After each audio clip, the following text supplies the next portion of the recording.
Supreme court आईनी bench में high court के चीफ जस्टिस इख्तियारात से मुतालिक केस की समाअत के दौरान जस्टिस हसन अजहर रिजवी ने रिमार्क्स दिए कि हमें अपने इख्तियारात को हजम करना चाहिए। दरख्वास्त गुजार की जानिब से मौक़िफ़ अपनाया गया कि चीफ जस्टिस ने बाज़ मुलाजमीन को 1 करोड़ रुपए तक के इंक्रीमेंट दिए।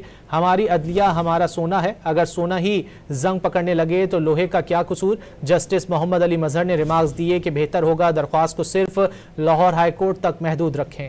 सुप्रीम कोर्ट आईनी बेंच में हाई कोर्ट के चीफ जस्टिस इख्तियारात से मुतालिक केस की समाअत के दौरान जस्टिस हसन अजहर रिजवी ने रिमार्क्स दिए कि हमें अपने इख्तियारात को हजम करना चाहिए।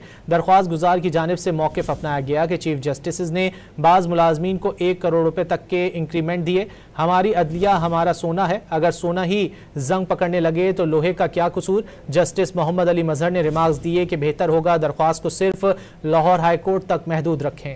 सुप्रीम कोर्ट आईनी बेंच में हाई कोर्ट के चीफ जस्टिस इख्तियारात से मुतालिक केस की समाअत के दौरान जस्टिस हसन अजहर रिजवी ने रिमार्क्स दिए कि हमें अपने इख्तियारात को हजम करना चाहिए।